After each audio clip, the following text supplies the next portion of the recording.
All right, good morning. Good morning. We'll start the Planning Committee for December 7th, 2015. We have two items on the agenda for today. One has been changed from the Committee of the Whole over to the Planning Committee as part of the agenda packet. And on the committee with me are Terry Borneman and Dan Hamill.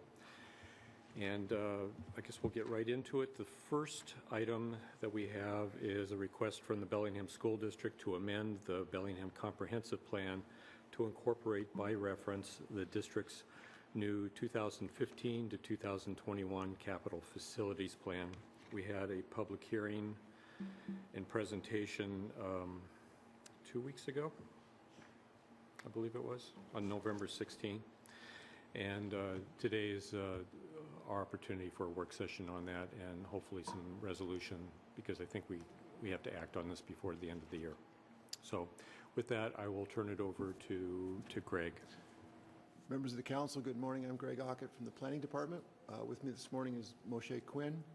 We have just a few brief staff comments, starting with Alan Mariner, and then Moshe will have a few comments. And Ron Cowan from the Bellingham School District is here as well, and there's a letter from the district in your packet, and he would be happy to talk to you about anything that's in that letter or respond to any questions that you have. So with that, I'll turn it over to Alan Mariner. Good morning. Alan Mariner, Deputy City Attorney. I just have some very brief comments in response to some of the emails that I've seen from Councilmember Weiss and Lilliquist. Some of this you'll know, but this is just a little background. State law allows the city to collect school impact fees for the Bellingham School District if the city has adopted the school's capital facilities plan into the city's comprehensive plan.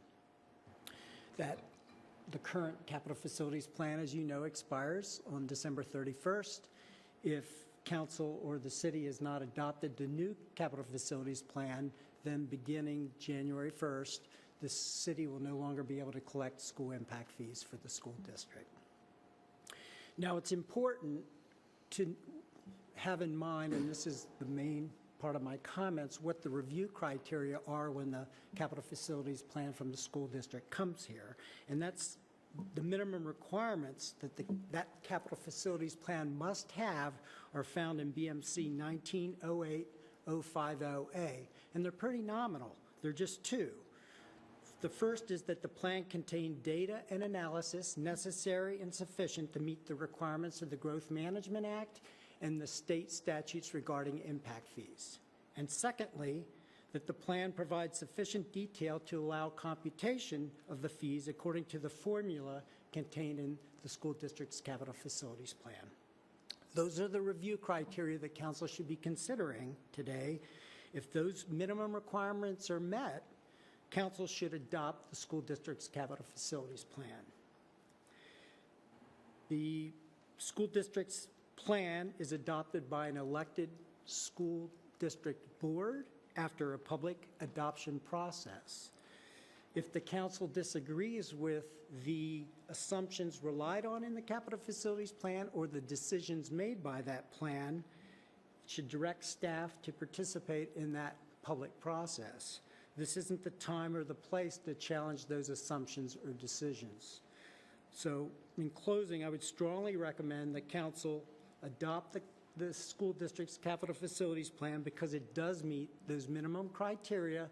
Those are the criteria that you're reviewing against in our own municipal code, and avoid re-examining the assumptions and the decisions made by the school district board in adopting its capital facilities plan. Thank you. All right. Thanks, Alan. And before Moshe, before you start, I wanted to acknowledge Michael for a couple minutes. I think that there was maybe a misunderstanding in terms of some of the questioning that he had brought forward, and I wanted to allow him the opportunity to explain what his intentions were. So, Michael. Thank you, Jack. Yeah, I would like to offer an apology. I do still have some concerns and questions about the cap facilities plan, but I think I said something inartfully and gave the wrong impression. I'm still concerned that a preference for larger lots and larger schools may create inequities, but I did not mean to imply, and I do not believe that the school district intentionally favors some part of town or some demographics over others.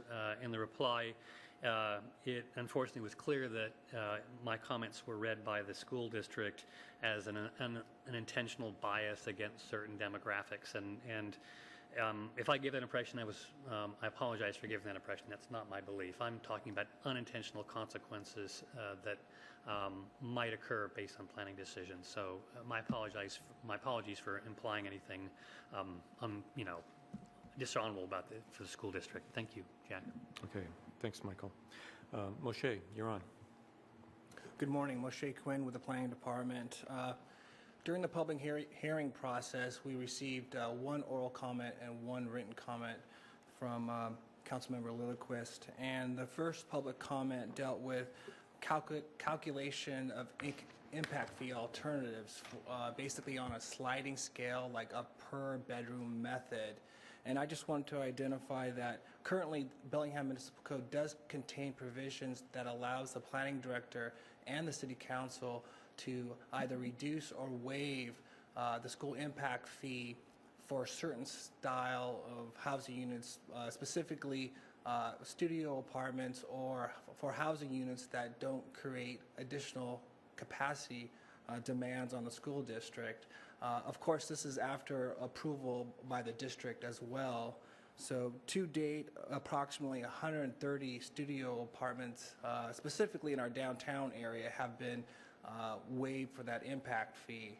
And as you recall in your packet, the multifamily impact fee is proposed to be lowered significantly. So it's anticipated that there won't be as many waivers requests for studio apartment meeting a certain floor area limit of 440 square feet is the typical size that we have. But the impact fees are currently just a per unit basis right now.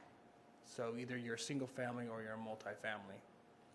So, Moshe, following up on that, with the 440 square foot, looks like cap on that for exemptions, how does that relate to like one-bedroom ADUs, which from Director Sepler, it sounded like we were going to be exempting them, or at least having the request to exempt them in the future, and that would be up to 800 square feet.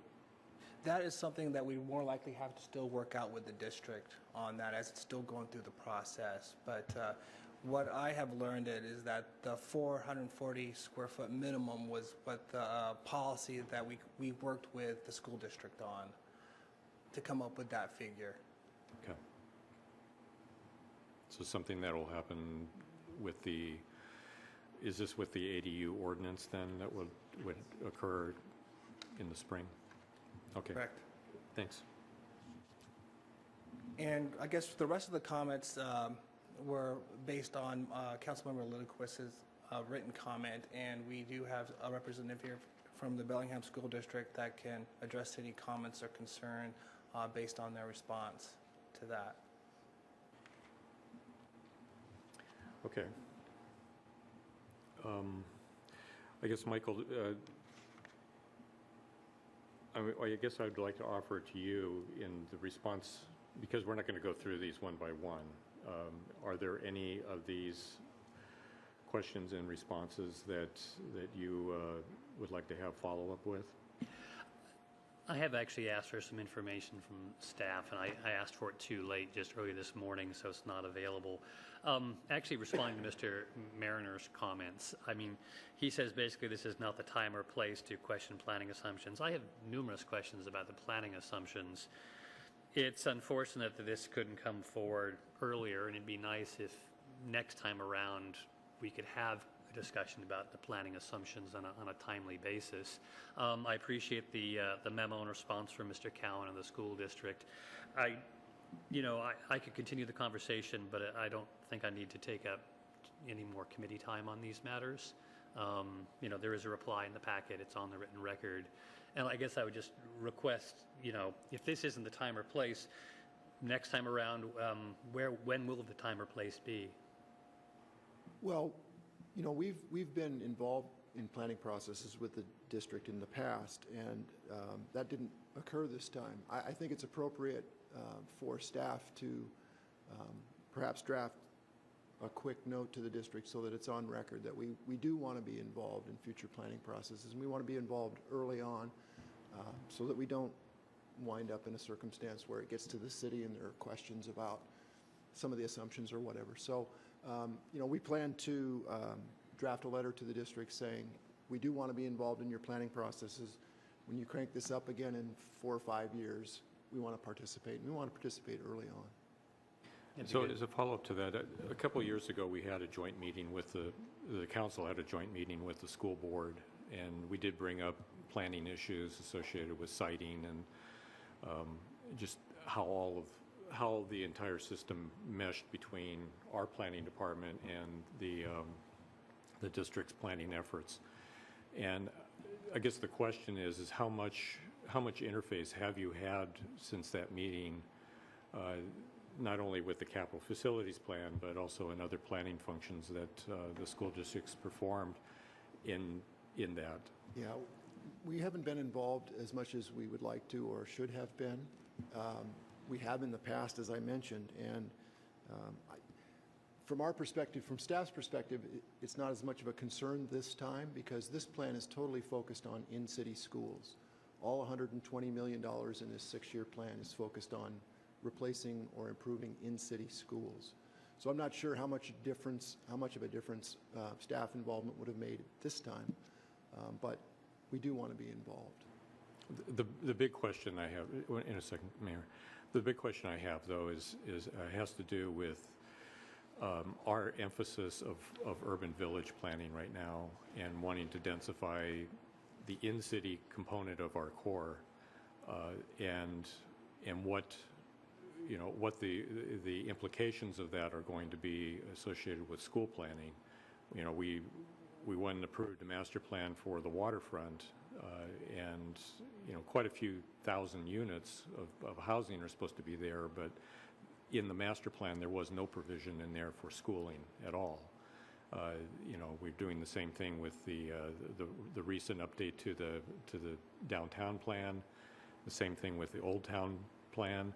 I mean, those 3 areas are all relatively in the same area.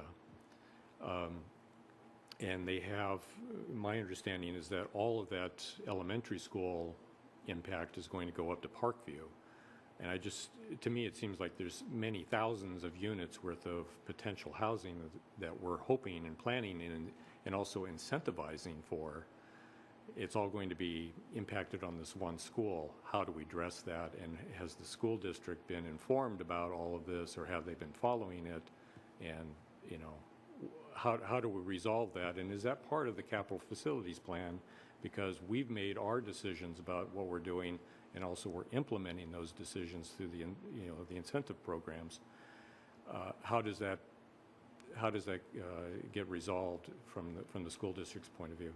The district does follow what we're doing, but you're right, Jack. We have much to contribute to their process. I think that's pretty clear, and we agree with you on that. We do talk occasionally. They do know what we're doing in terms of planning in urban villages and infill. I think that's reflected in the district's plan with the spending on the existing in-city schools. Okay. Yeah, because to me it seems like I would hope that we would be continuing to work towards that. Mayor, now. Sorry. That's okay.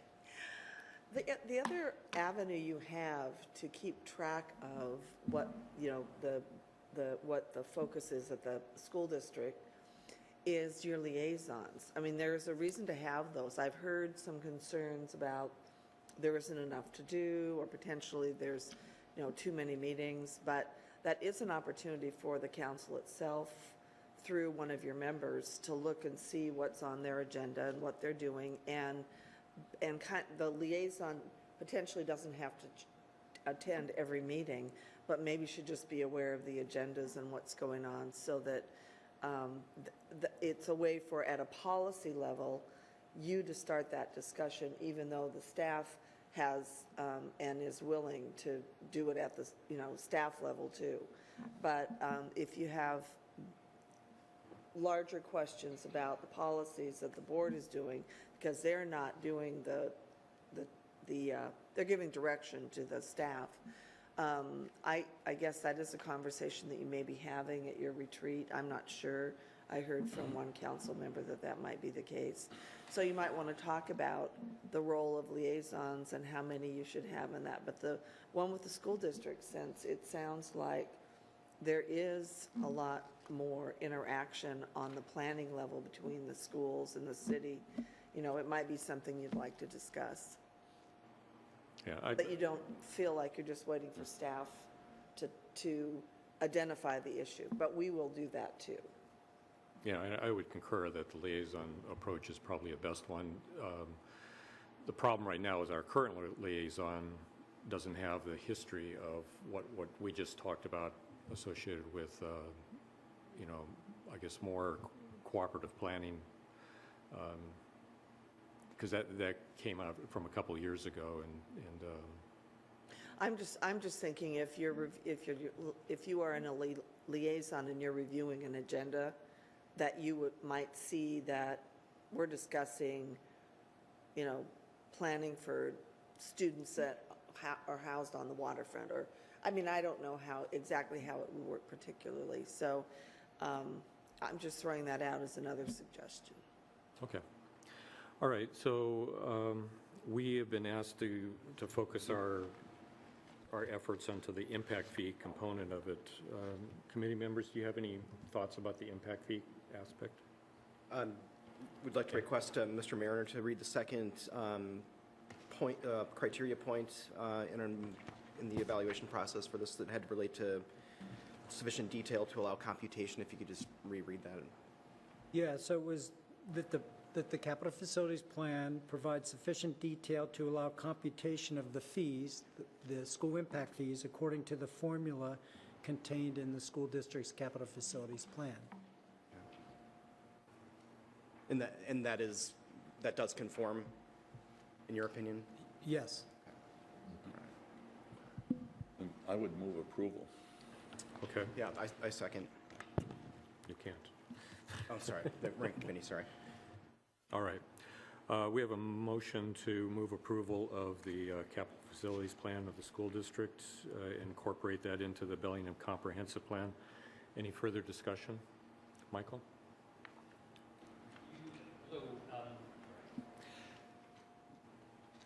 I think there are two broad areas that I would like included on a staff-to-staff, city-to-district discussion next time around. Jack, you've already mentioned one. I'll call it location. Is the school district planning for schools where we're planning new density?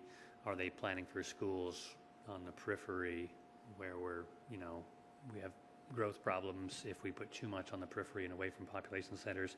And the other issue that I think is directly relevant to city planning is transportation. And it's what percentage of kids are bused, and that depends upon how large the service areas are, and also on the multifamily or single-family mix, the density. And I think something very interesting was in their plan where they discovered that the number of students coming from multifamily areas was different than it has been in the past and was low. And given the fact that our urban villages really are heavily a multifamily kind of form of development, I think the issue of multifamily and transportation is probably the other area that the city might want to bring up in the next round of discussions. And so if we bring up both those issues next time around, I think it'll be a better end result. Thank you. Yeah, I guess I was looking about the busing aspect of it, and it sounded like there was, or from what I read, was that students were expected to walk to school or be driven to school by their parents if they were within a 1 mile radius of a particular elementary school. And then in the note was, as the crow flies. And I look at the Cordata School as being sort of the poster child of how that might not be a very good policy, because, and I guess I guess the question is, you know, how many students out of the Cordata Elementary School are actually being bused versus how many of them are expected to walk or be driven by their parents, and what kind of traffic load is that creating if they're being exempted out of the busing program? That particular school, just because it was cited in such a way that it's up against the district boundary, it's up against the boundary of the density of housing, where there's virtually nothing going on the west of Cordata School, and all of the population is really towards the east, and yet there's no way of being able to get from east to west up until most recently when June Road was punched through. Still, it just meant that it was going to be much more difficult to get there, and the Cordata neighborhood really does not have much of an opportunity to access that school via walking. And then on top of that, I guess is another issue, and it's I guess more of a planning issue versus an impact fee issue, is that considerable amount of Cordata neighborhood is in the Meridian School District, and how to, what is the city's role in trying to be able to, if we're moving towards the north and we're not dealing with, with that particular issue, which 20 years ago it wasn't an issue because Cordata was an industrial area. Now it's a residential area, and it's really created a problem. How do we resolve that? And we the last time we did this, so 6 years ago, we adopted the Meridian's capital plan As into well. the comp plan. They did not ask us to do that this time, and they have never asked us to collect impact fees on behalf of the district. We asked again this time. So it's cheaper to build north of Horton Road than it is south of Horton Road because of impact fees? I don't know about that. I know that there are no impact fees being collected for the Meridian School District unless there is a development that goes through SEPA in the county. Then there is the opportunity to collect impact fees, but the Meridian School Board has chosen not to ask us to collect impact fees on their behalf. Interesting. Yep. Okay. Mayor, did you have a comment? Oh, okay. I thought you were raising your hand. Okay. All right. With all that said, any other discussion? Okay, we'll vote then. Okay, all those in favor of the motion signify by saying aye. Aye. Aye. Opposed? Okay, that carries unanimously. We'll present that this evening. The second item is buried in our packet here.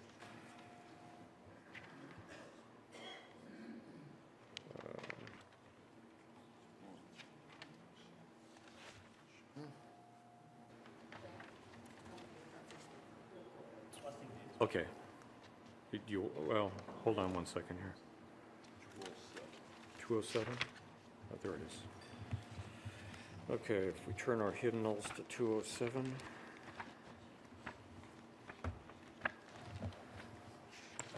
Okay, so our second item is the consideration of the city's proposed update to the critical areas ordinance, BMC 16.55.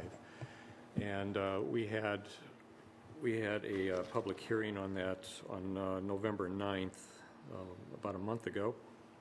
And we're here to go and have a work session on it and maybe come to some sort of conclusion. Or, well, I guess we're providing direction.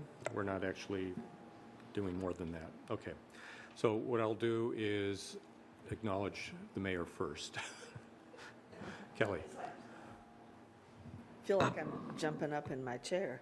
I just wanted to clarify something real quick before staff did their presentation. I know there was a concern that you open this page and you don't see any information, and the information was provided before the public hearing, and we're happy to re-provide that information if you guys want it, but it wasn't not presented to the council. It was, and I know that you were concerned about that, and I know you've been concerned about that in the past, but this is not information that you haven't seen before or that wasn't included in your packet. Oh, definitely. I wrote that memo, and I definitely realize it. It's just that was a month ago.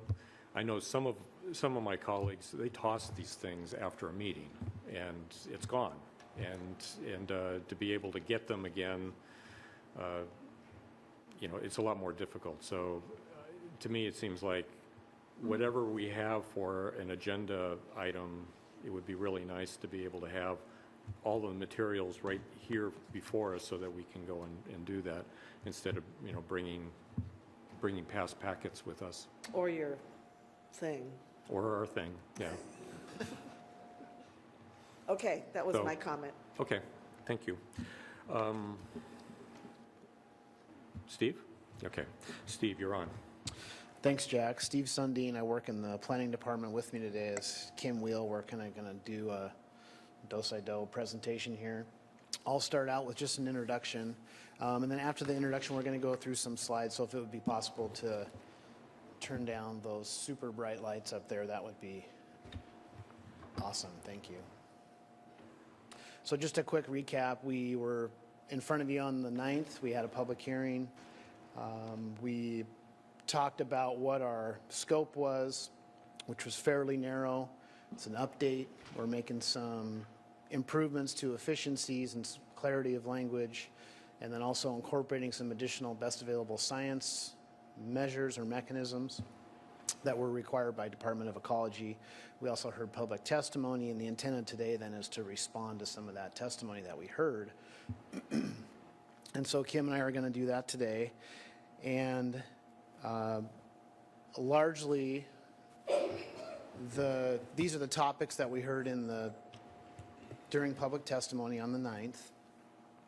And so we'll spend time working through these today.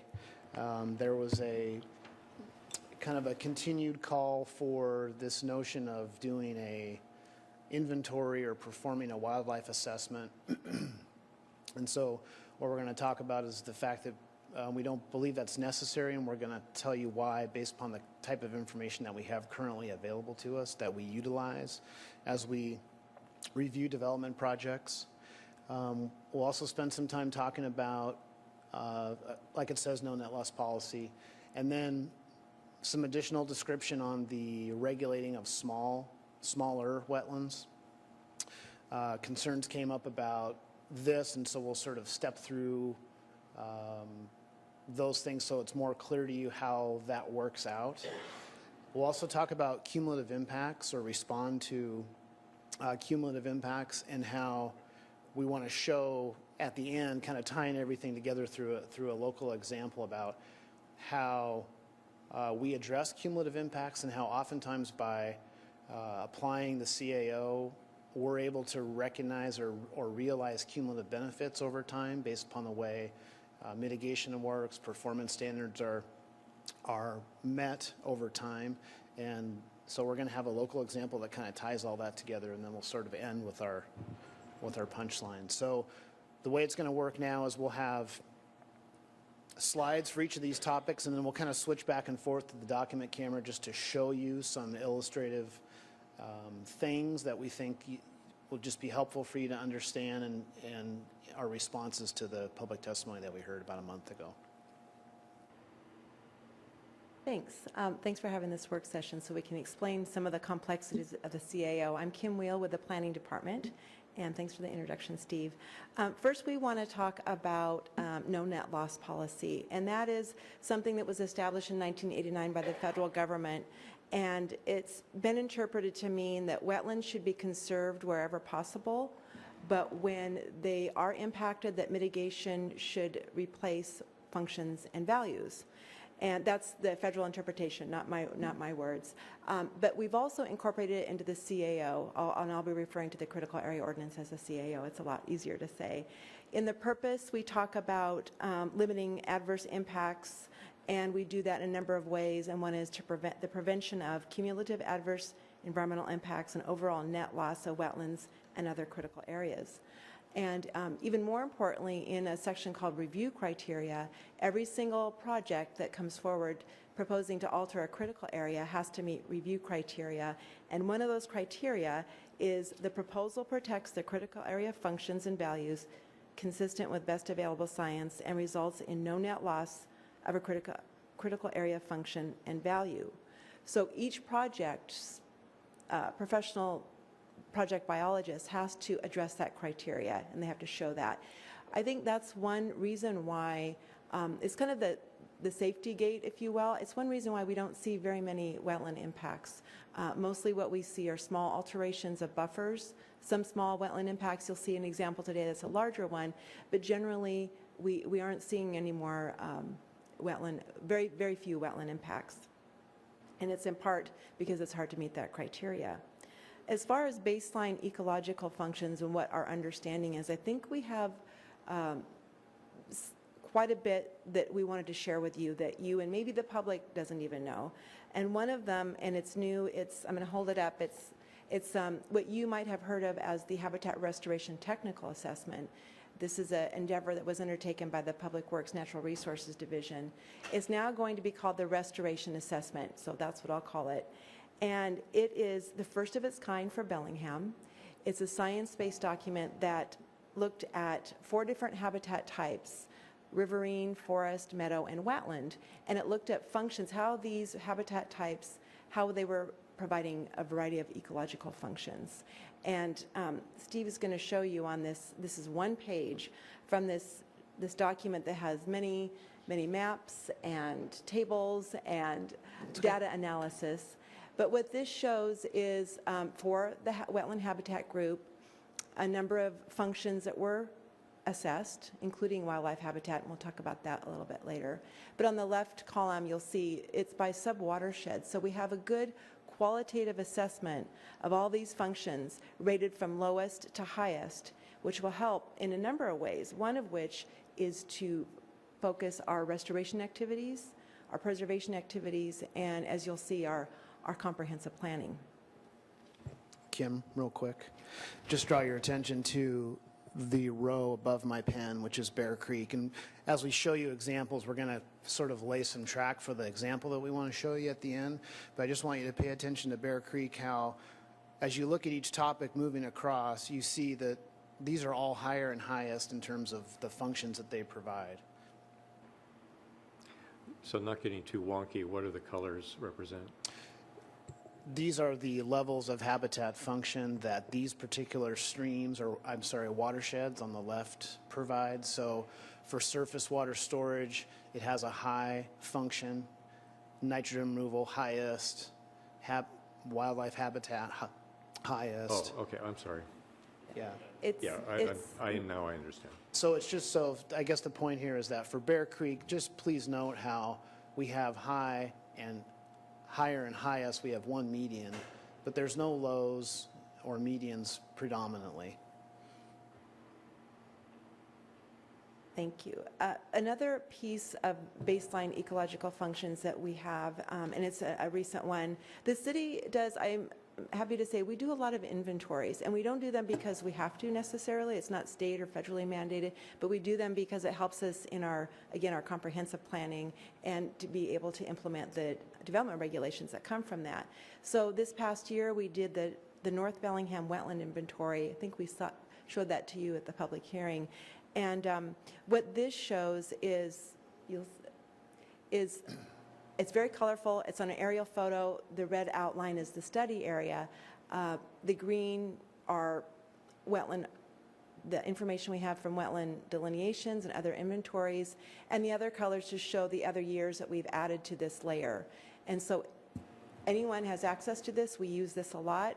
And it's been most recently used both for the comp plan purposes, but also you'll see an example later when we were able to use it on a site-specific or a specific development project.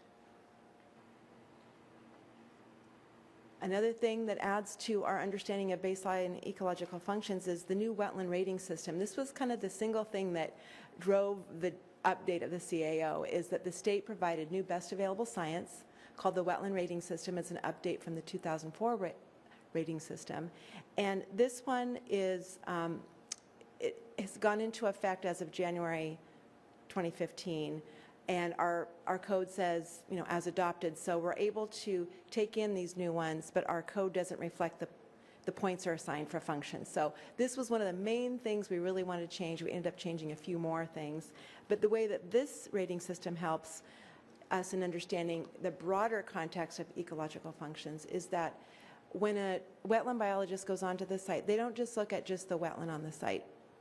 It's much more than that. They look at it in the context of the watershed and how it's functioning, for example, how water and nutrients and pollutants even move through a watershed. So it's in the context of a watershed, and in that way, we have more about what we call a landscape approach to understanding.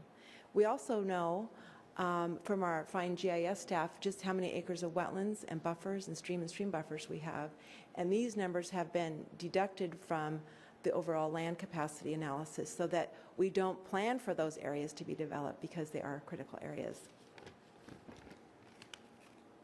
So slide 4, we've heard from some citizens that there should be an update to the 2003 wildlife habitat assessment done by Nikita Northwest for the city of Bellingham.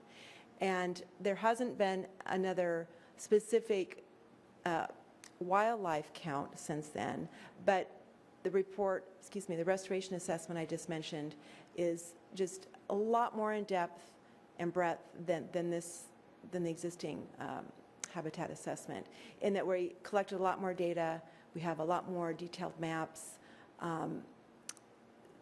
The existing inventory, the 2003 habitat assessment is valuable. It did talk about the things that we kind of wanted to be able to protect certain areas, Hoag's Pond, 100-acre woods, areas that we actually have now acquired or are protected through the CAO.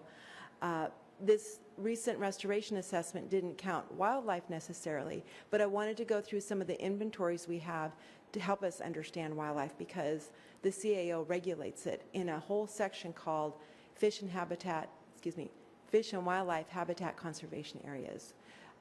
We'll just call them habitat conservation areas today. What we regulate is from, as far as wildlife, is those critters on the PHS list, the Priority Habitat and Species List. This is just the cover of that document. It was published by the Department of Fish and Wildlife, and it's the state document that identifies species that have been determined to be important to citizens of the state. This is the document that we've adopted in our critical area ordinance, as do other jurisdictions. Okay. And it provides, go ahead.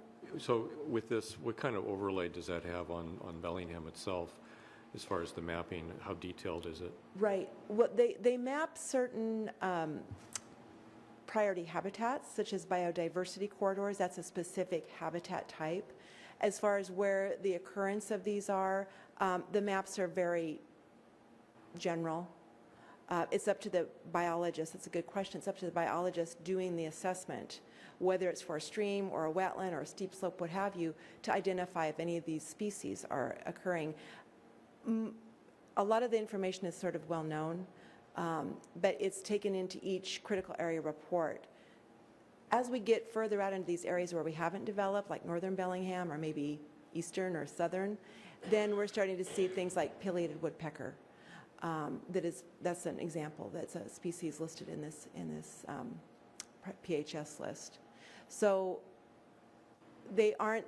I mean, wildlife is so mobile that they're not necessarily mapped. Their range is mapped and mapped nicely in here. It's up to the biologist then to look at the area and the context in the watershed, what species might be there, or if they actually observe them. Kim, can I add one quick Yeah. thing? When we look at delineations for these areas that we're protecting, 99 out of 100 of the reports that we get from the qualified professional will reference this document, and they will say there are no documented species according to these that are listed in here. So it really just identifies area where they're likely to occur, and if by chance a qualified professional doesn't mention it at all, then we ask them to go back and consult and have another look if they make no mention of it.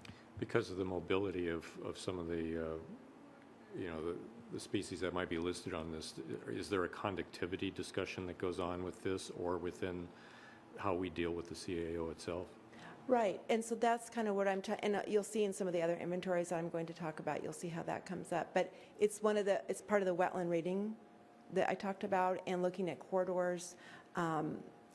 that's one way we look at it. But habitat says a lot about what an area can support. So it might not, you might not see a pileated woodpecker, you might not see another critter, another critter on the list, but you can infer that that habitat might be suitable. And so it's protected, it has a higher protection. It's built into the rating system. It scores more points. I'll show that in just a minute if I can. So that's what we're up to next. The next slide is going to show you from the wetland rating system. There's a number of questions that are asked about habitat. And so this is just an exhibit that shows that in the green is where this wetland is identified. This is from the rating system. It's not Bellingham, so it's just an example. And then we're to draw a 1 kilometer polygon around the wetland and then identify in that yellow area as the relatively undisturbed habitat.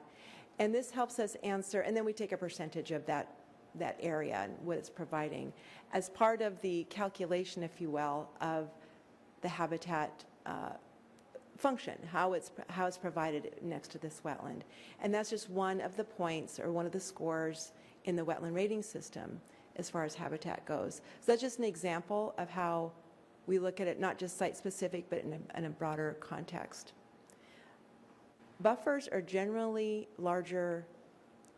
The whole system is set up to provide larger buffers for where there is habitat because that's what needs the larger buffers. Water quality and quantity don't need to have as big a buffer because it can be more effective in a smaller space. And so that's informed by best available science, and that's how our code is structured. So to go through a couple of other existing inventories we have besides the Nikita Northwest assessment is, and the restoration assessment is a really ambitious endeavor by local scientists called the Whatcom County Amphibian Monitoring Program.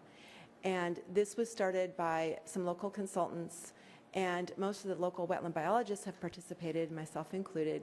And it shows that the idea is to identify the amphibian species, their populations, and their distribution. It's something we don't know very well in the city of Bellingham or in Whatcom. In a lot of places. We know globally that amphibians are declining. So this is another level and layer of inventory that we have that we can call on and that is accessible to local biologists. We have lots and lots of data on fish. We probably have, that is probably our most complete data set, is every stream, every tributary, and every species locally is known, and their reach and distribution is well known. And we have a really robust program in the Natural Resources Division of Public Works that monitors that. We also have annual stream monitoring, so coupling that, we have water quality information for the streams too. We have extensive wetland mapping that we've shown already, and I think that's another layer of inventory we have. We have LIDAR maps which show vegetative cover. We have the local Audubon bird list. We have lots of resources we can draw on. If there are gaps that you or citizens are interested in, that's something that we might look at as seeking grant funding to do that for other species. We feel like it's well covered. We don't have any endangered species in Bellingham. And as far as plant species, we have no rare species of plants as defined by DNR's Washington Natural Heritage Program. In fact, there aren't very many rare species on the west side of the mountains. But these are all things that have to be looked at each site by the biologist. Kim, just one other, if I may. When delineations and reports are submitted, we keep track of those. We digitize them in GIS. So as development occurs, parcel by parcel, we begin to fill in the picture of these systems as development occurs.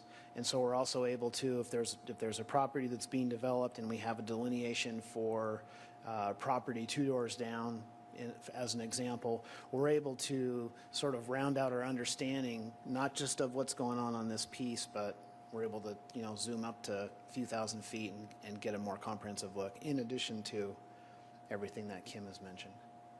Yeah, and just to hit it home a little bit more clearly, so especially for habitat, the scores, again, provide The scores relate to the actual final category of the wetland, which relates to the size of the buffer and the difficulty in mitigating it. So the higher functioning wetlands, the 1s and 2s and maybe even 3s, are those that are generally not impacted. Too hard to mitigate, too high functioning, buffers are large, try to stay away from those. So it's factored in, and that's kind of how the CAO does its protection. Now we're going to talk about the regulation of small wetlands and small isolated wetlands, so that next slide. And this was not something that originally we proposed to change. We have an exemption level right now of, I'll kind of simplify it, but wetlands under 4,000 square feet are not currently regulated by the city, category 3 and 4 wetlands, that is. When we adopted this in 2005, some of you may remember, we chose a threshold level that we said, this size we're not going to regulate. It was sort of an artificial level. Other jurisdictions were doing that, but other agencies are not. So all wetlands are regulated by another agency. By the city of Bellingham exempting them really doesn't really have any, it was in a way irrelevant because every site had to still get permits from other agencies. Every site, if there were impacts, still had to provide a mitigation plan and install that mitigation.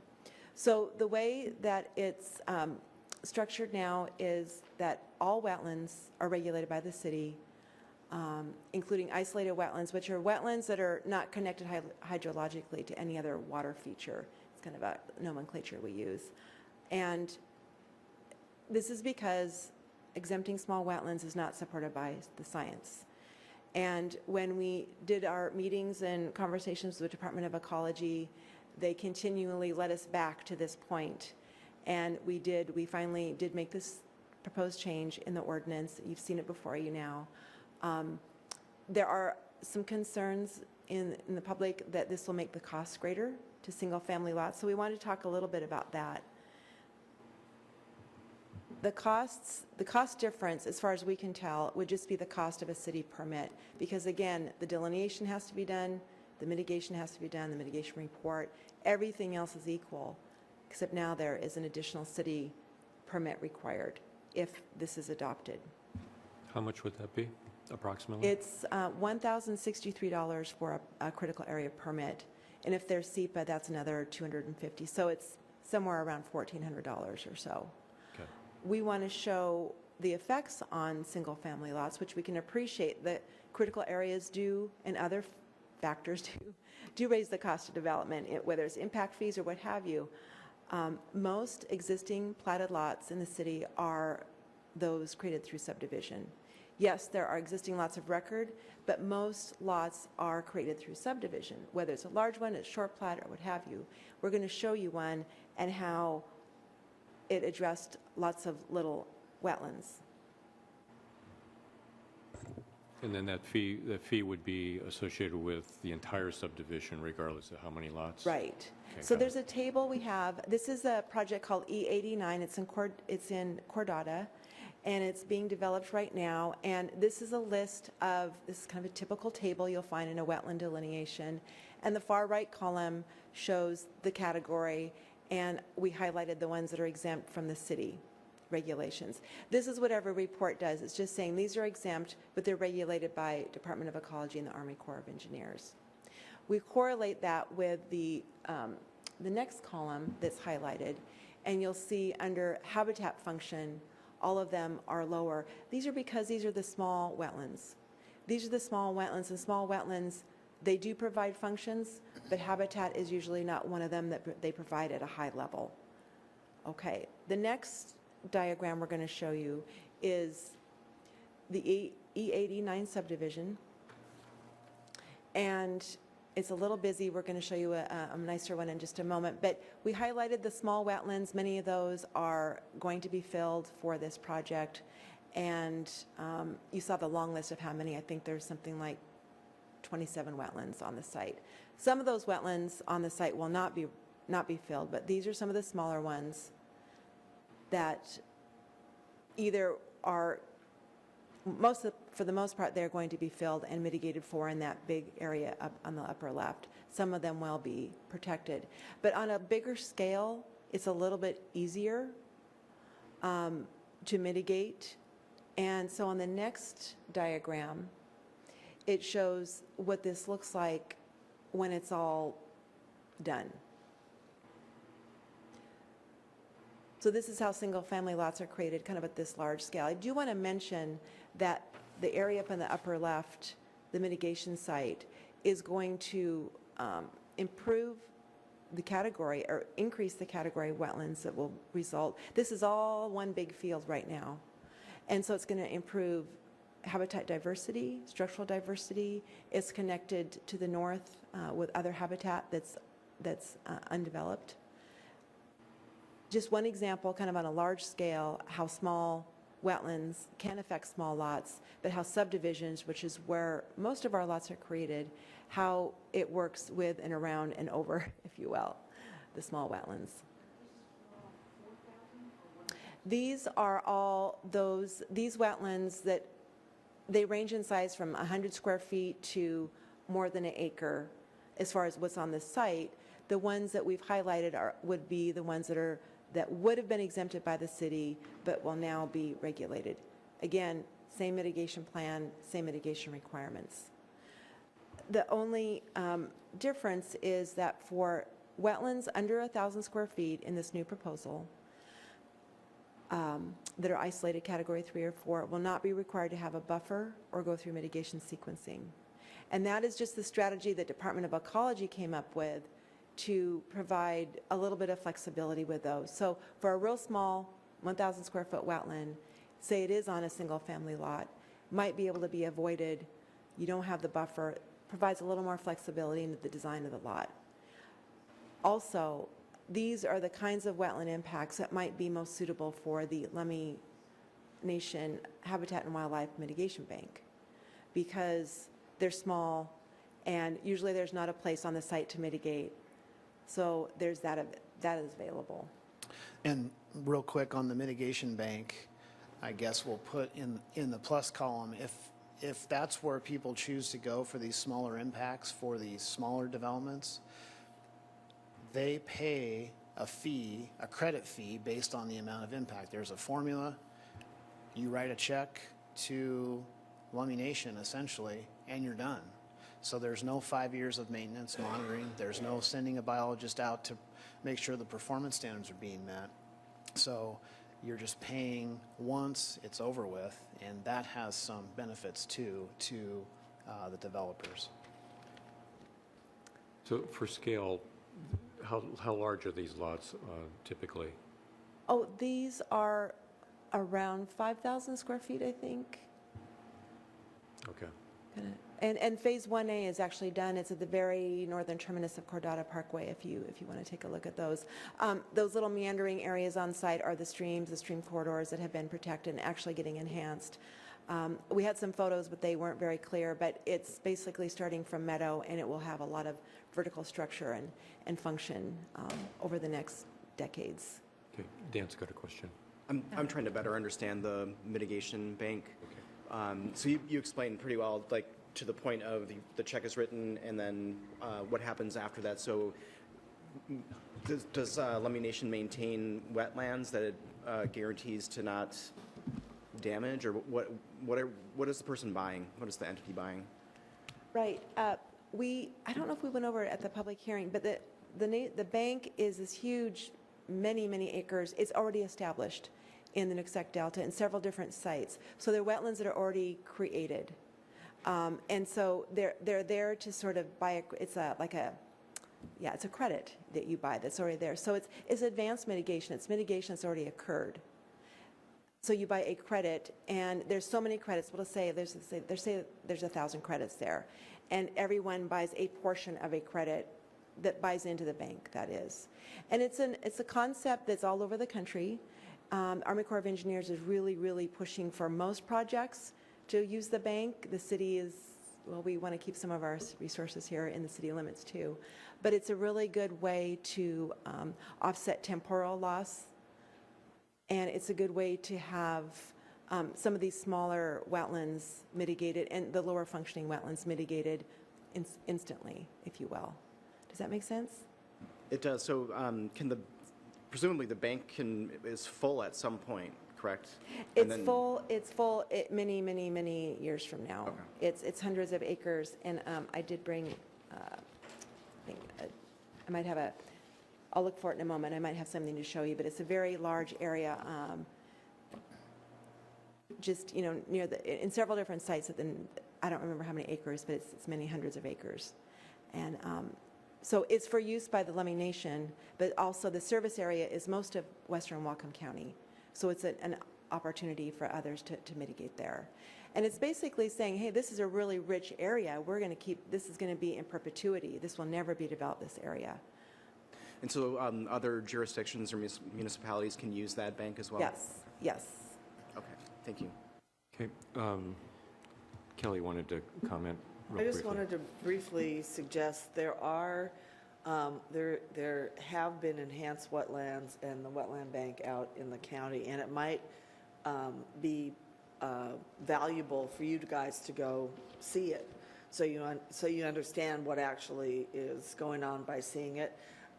We tried very hard for years at the state level to get wetland mitigation banking that actually would make wetlands more valuable than forcing on-site mitigation that then was ineffective or didn't work. It didn't make any sense. So wetland banking has been something that's been around for, at some levels, 20 years, but it's more widely acceptable now. Right. So it would be positive, I think, for maybe the Lummi Nation would provide a tour for us or something, so we could actually see what they're doing. I found my exhibit just to let you know. It's really fascinating. So you can see in that lower right area that those are some of the sites. And they started with wetlands that had been, we call it rehabilitation. They've done a lot of wetland enhancement. And this goes through all of the federal, state regulatory review, and they're actually permitted. It's a nationwide system that you have to meet lots and lots of criteria. So it's a sanctioned mitigation bank. And just for reference, this is Marine Drive where my pen is going right here. So if you go out Marine Drive, and right before you get up to basically the triangle where Lummi Shore Road goes and Quina Road, there's the Quina Slough here, and as you look off to the south, you can see the area, and it of course extends all the way out to Bellingham Bay here, just as a point of reference. Okay, good.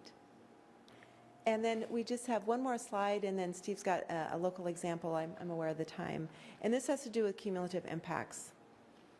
And I think to some extent we have, when we started our first set of wetland regulations, we inherited a little bit of a legacy of cumulative impacts because we're a city. And this kind of shows it conceptually, though it's actual wetland delineations and mapping.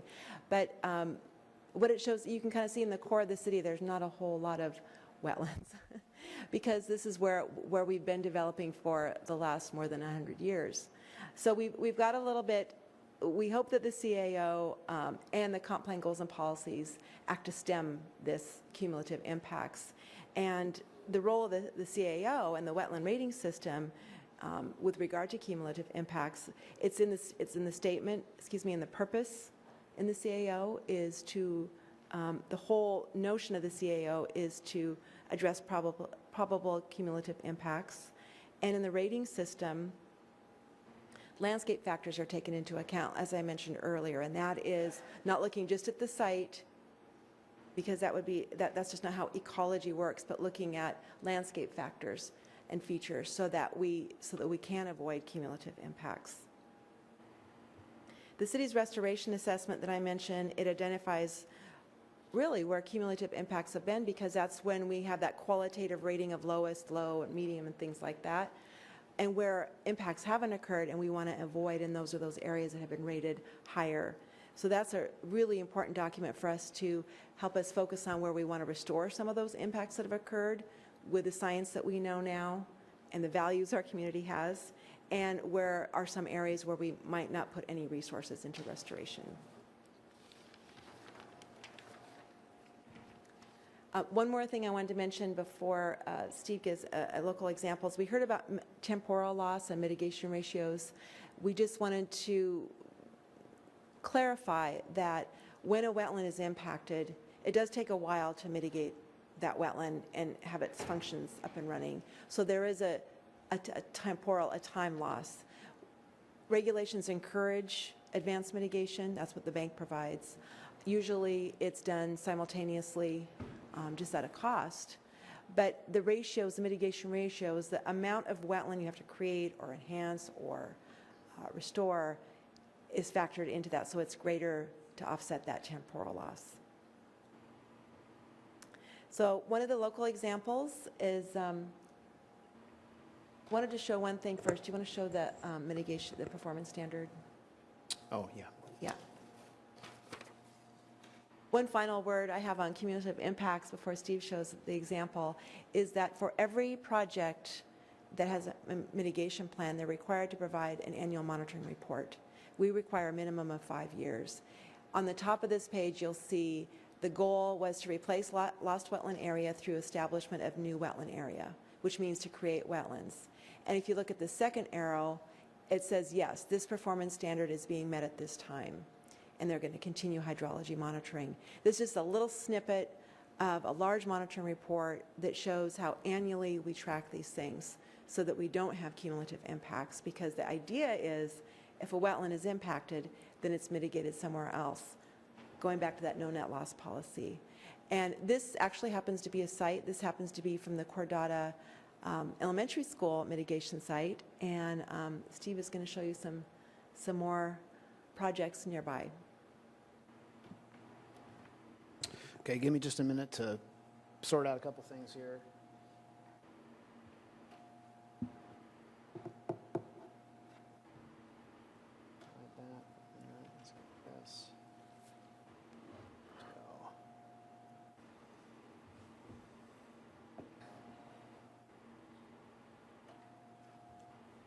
Let's go. Okay, so I want to take 10 minutes, hopefully not any more than that, to talk about a local example that's recent. It's ongoing right now. It's the what some might characterize as the worst of the worst. It's the Costco wholesale project. Okay, this is a project that went through land use enablements. Those were all approved earlier this year. The Costco project is right about here where my cursor is. And this is an area that this project was basically enabled. City Council approved a rezone a few years back and enabled this commercial type of development in this area. Also, we have the large retail facility design standards and those things. So a Costco or something like Costco was fully expected here. And I'm showing the City IQ picture here because here is the development site. Here is the mitigation site up here, and this is Cornwall Church of God for reference. And here is the school's mitigation site, which is abutting this west fork of Bear Creek. This is Bear Creek proper. Basically, the headwaters are right here. And the mitigation site again, and Costco site right here is about 15 acres. And I wanted to show you this right off because this kind of gives you a lay of the land. You can see area here that was previously logged. Here's the site of the city's new stormwater detention facility. Also a relevant example as there were direct wetland impacts, but for now, we'll just stick to Costco. 3.42 acres of wetland fill, direct wetland fill, direct wetland impact. And if you're looking at that on the face of it, you would say, oh my gosh, how can that be? That's terrible. It's true the CAO isn't being protective enough. Okay, we have to kind of get down a little bit deeper before you can really make that kind of conclusion. So that's kind of what I want to step you through here today. So that being said, probably makes sense to show us a picture of the site, and this is pretty much as it looks today. This is 20 acres. Everything's been essentially scraped off, Grades have been established, the site's been stabilized. They intend to start their construction sometime next year. But this is basically what the site looks like. And I'm going to go next into the wetland delineation that was provided by the certified wetland biologist. And I'm just going to read a couple excerpts of two of the larger wetlands that were in the middle of the site that had the highest rating. They were category 2s. These were larger wetlands, both of them. One of them was greater than an acre. Another one was slightly less. Wetlands F and L. I'm just going to read this, so just bear with me. This is wetland F. The wetland is bordered by several dilapidated mobile homes along its western boundary. The wetland has been heavily impacted by previous residents of this area, as the wetland has a large pile of diapers within its western boundary, as well as large quantities of trash and debris that is found throughout the wetland. There's also an old road bed filled along its west side just north of abandoned homes. The road is currently an upland break between this wetland and wetland L to the west. Just an excerpt from wetland L's description. These delineations go through and they talk about the hydrologic and the vegetation and the soil conditions that make it a wetland, and then they go through and they provide this additional description, which provides some additional data for us. Wetland L. A small overgrown farm road passes along the west side for a short distance. Partlands of the wetland have old ditches and berms within its boundary, evidencing past disturbance. Okay, so that gives you sort of a flavor of the larger Category 2 wetlands. The most of the other wetlands on the site were Wetland 3, Category 3. They're depressional, and they all provided almost all of them provided a low level of habitat function, but they're wetlands nonetheless. I want to step you to we're going to look at the mitigation site before mitigation occurs.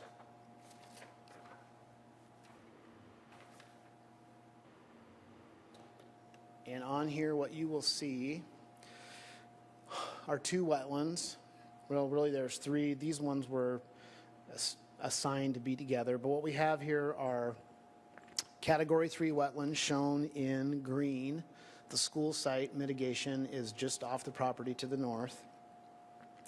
Blue is Bear Creek, where it flows through, or did flow through, a fairly incised channel, not very wide, not much diversity, reed canary grass.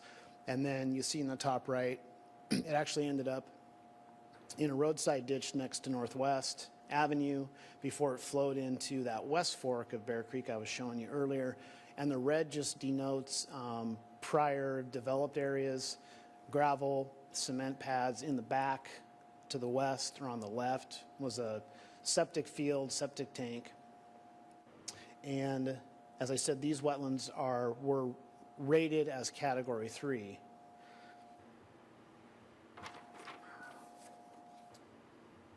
Here's what has now been built, and I'll show you some photos. I'll show you some photos here in a moment.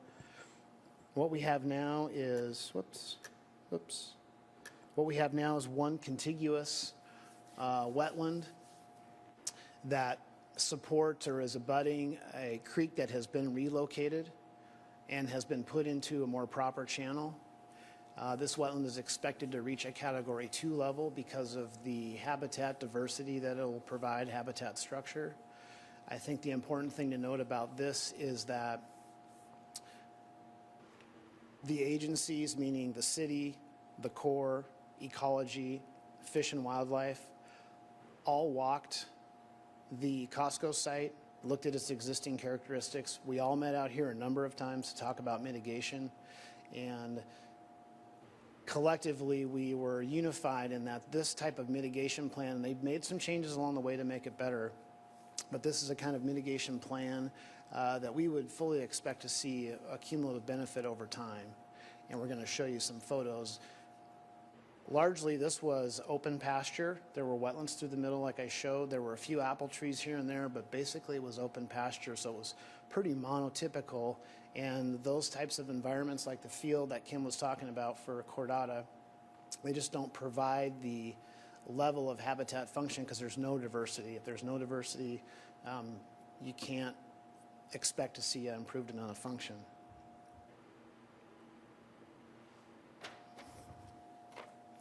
And so real quick, I just want to show you now what this site looks like.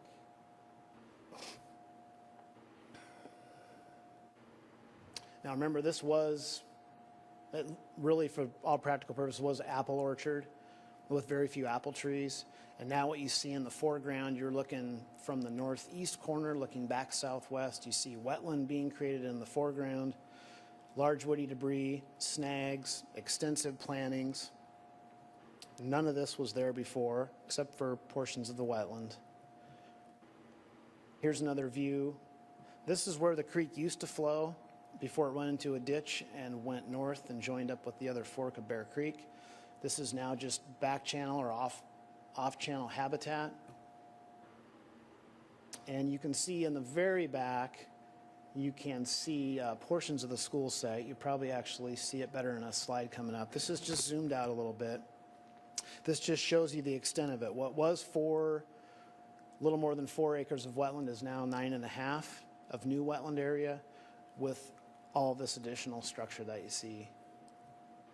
Here's the new channel in the foreground as it flows north and connects into the school site. This is really perfectly done in terms of what you want to see in a wetland. All the variety. Here's the school site. You can see Costco, of course, way off in the back to the left. Here's the channel, the west fork of Bear Creek, and it'll connect kind of just back where this snag is right here. That's where it flows in. And that's just one more look at it. So is it expected that in the wintertime that the entire area is going to be flooded? Yes, it is. And in fact, we required the biologists to do additional soil sampling in various places. So there were piezometers and monitoring wells that were kind of laced throughout the site to make sure that there was enough groundwater movement. We didn't hit any sand, which is typically a bad thing because it's kind of like a drain, right? In the bathtub, everything just kind of goes through it. We didn't find any of that here. So we fully expect that at the end of the 10-year monitoring period, this is a site that really we can use as an example of how to mitigate these large-scale impacts.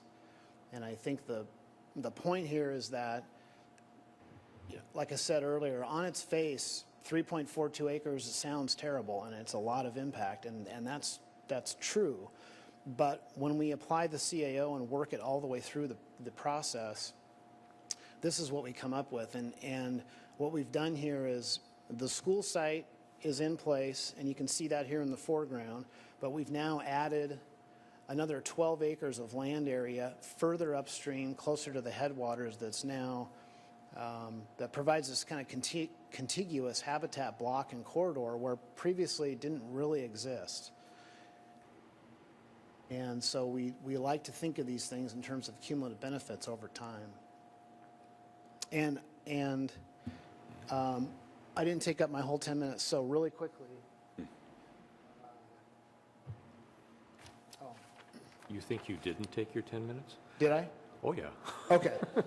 I was going to show you a very small scale example. I won't do that, but that's one end of the spectrum. The other end of the spectrum is, okay, there's another project where we acknowledged or essentially permitted 3,000 square feet of wetland fill. It was a depressional fill area in a pasture. This is in the Cordata area also. And by applying the CAO, we got 8,000 square feet of additional wetland contiguous to existing open water wetland. And we had about 15,000 square feet of buffer enhancement where currently was just pasture. So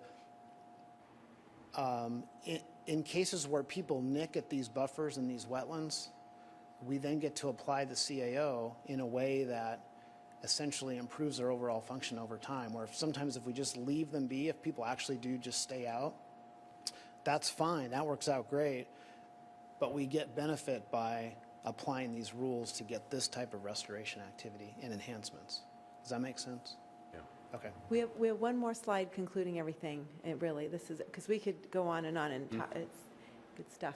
And just in conclusion, we The CAO, we adopted this 10 years ago. There's been a lot of new science. We call it best available science that's come out. One of those things is the wetland rating system. There's all kinds of things we've incorporated into this update. We'd really like to be able to get it adopted. And it does incorporate best available science. It is in compliance with GMA and our comp plan, so it will help implement the comp plan goals and policies. With the inclusion of the small wetlands, we think it's better protection of critical areas overall, plus the clarity that we've provided in here through input from our public hearings, our focus groups and whatnot, and it has Department of Ecology support, and we look forward to answering your questions and then taking your direction. Okay, thanks, Kim. All right, open to the committee for questions on what you have. I don't have any questions, just thank you for the presentation. I thought it was really well done, especially looking at the larger mitigation sites compared to in the past how many failed on-site small mitigations that we've seen. You know, they weren't working, or they put them in and they die off. Seeing something that actually works, you know, and seeing the presentation, I appreciate that. Thank you. Dan? Just to better understand how you create a wetland site, is it a combination of the types of flora or plants that are installed, and there's the depressional piece where you're carving out some of the soil? Is that how that's done? It's kind of, it's art and science, because it really depends. You have to have a source of hydrology, so it can't just go anywhere. It's got to have the right soil. But it's driven by water, so it has to do that. But our soils are so, clayey that just doing some minor excavation sometimes with just surface water runoff. But these are things that are calculated and determined, from field investigations, soil science, soil samples, and then a big design, and then monitoring, because they have to be tweaked sometimes. Sometimes there's too much water, sometimes there's not enough. And we have several big projects that are very exciting to see, toward the end of 10 years, how they've met their performance standards. So it's a lot in the initial design. Is it possible to get a tour of what you've just shown us, as well as the Lemmy mitigation bank as well? Absolutely, that would be great. We'd love to do that. Thank you. Did you have So I guess just the question is, what do you need of us today? We would like you to tell us to go have an ordinance ready for you that incorporates all of these changes. Okay. Before we get that, I had a couple other questions that I wanted to run by you. In looking at the November 9th packet on page 23, it's talking about essential public facilities. It's kind of getting into some of the details.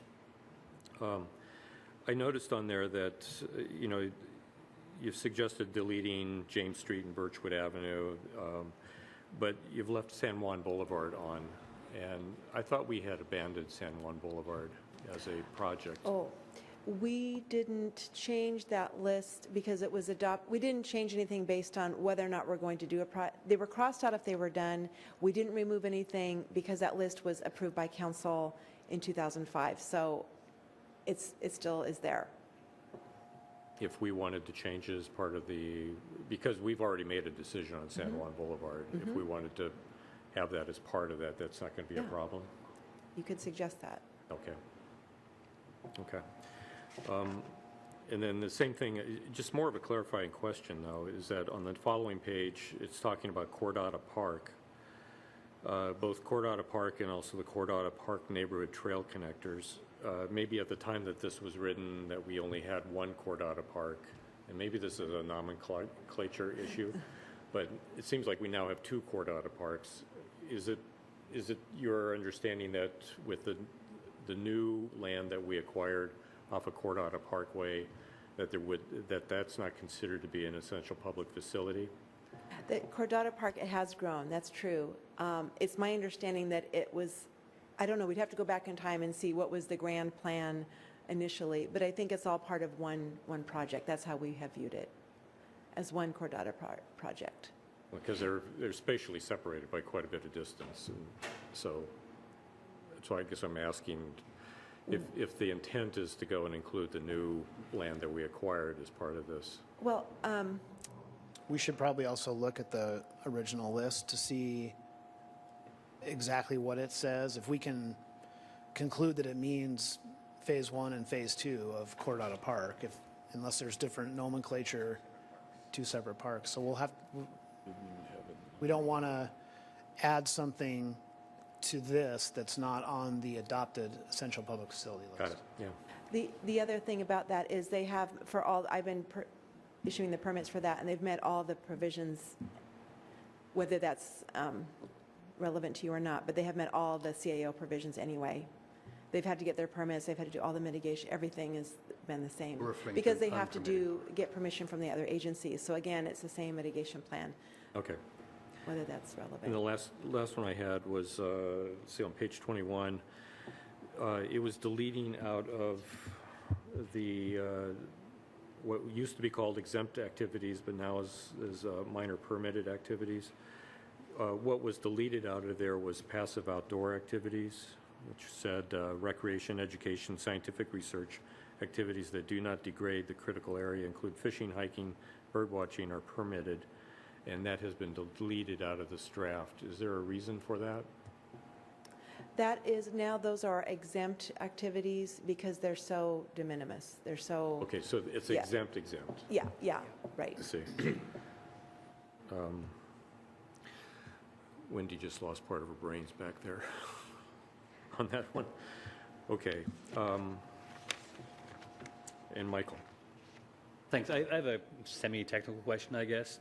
One of the commenters at the hearing said for the highest value wetlands, Category 1, she mentioned, I think maybe Category 2, I don't know, the highest value ones, suggested that maybe we wouldn't even allow mitigation. In other words, simply say that there is no mitigation allowed in this case. Is it legally permissible to set a threshold for some areas we don't even allow mitigation, we just protect them completely, and then we allow mitigation for other categories? Is it legally permissible to not have a mitigation sequence for some particular covered areas? I suppose the city could adopt a regulation that has that. It would not be consistent with the other regulations, however. So the Army Corps and Department of Ecology may approve that, and the city wouldn't. I don't know how we would deal with that, but I think the city could adopt whatever protective measures or ratios that we want. I'm just wondering if can we exceed state law and be more protective, or are we required to offer mitigation? If I might respond, clearly there's an issue involved with regulatory takings. And what typically the structure is to allow for reasonable use. So if the city designates areas as being sacrosanct and cannot be developed, the city might need to be available to find an alternative or allow for some development, or will be acquiring those parcels. The mechanism that's contained in critical area ordinance is to find a reasonable use on the site itself. And reasonable use is not specifically described. It's a case-by-case basis. There's a body of law that supports that. Typically, what we would look at is if it's high value, our intent is to preserve it. That's the critical area ordinance. Avoidance is the very first thing you do. If you can't avoid it, you minimize it. And if you can't minimize it, you replace it. Only in those circumstances where there's no reasonable alternative. So typically, we never get to that point. We work really hard saying this is a high-value wetland. Our goal is to try to preserve it. We will find a reasonable use on the site that minimizes the impact. So, for example, you said most of the mitigation doesn't involve actual encroaching into high-value wetlands, but into the buffers for high-value wetlands.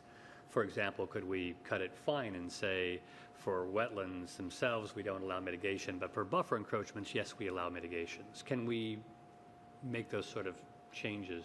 For Category 1 wetlands right now, you're not allowed to alter the buffer. So You there cannot already reduce is no or- mitigation right. for that. Thank you. Okay, so in wrapping up, I'd like to entertain a motion from somebody that would provide direction to prepare an ordinance for the critical areas ordinance, And I would like to propose that we somehow figure out how to remove San Juan Boulevard out of the language of this and to resolve the issue about Cordata Park. Okay. However that, as you go and look at that. Okay. So somebody want to move that or something different? Well, I'll move that we direct staff to prepare an ordinance based on the criteria you laid out. Okay. Any other discussion? Okay, all those in favor say aye. Aye. Opposed? Okay, we'll recommend that this evening, and we'll move forward. So thank you. That was a very, very good presentation that you gave us, and I learned a lot out of it, and thank you. Thank You're you. welcome. Thank you. All right. Our pleasure. What's that? Our pleasure. Oh, good. All right. No other business this? Nope. Okay. Meeting adjourned.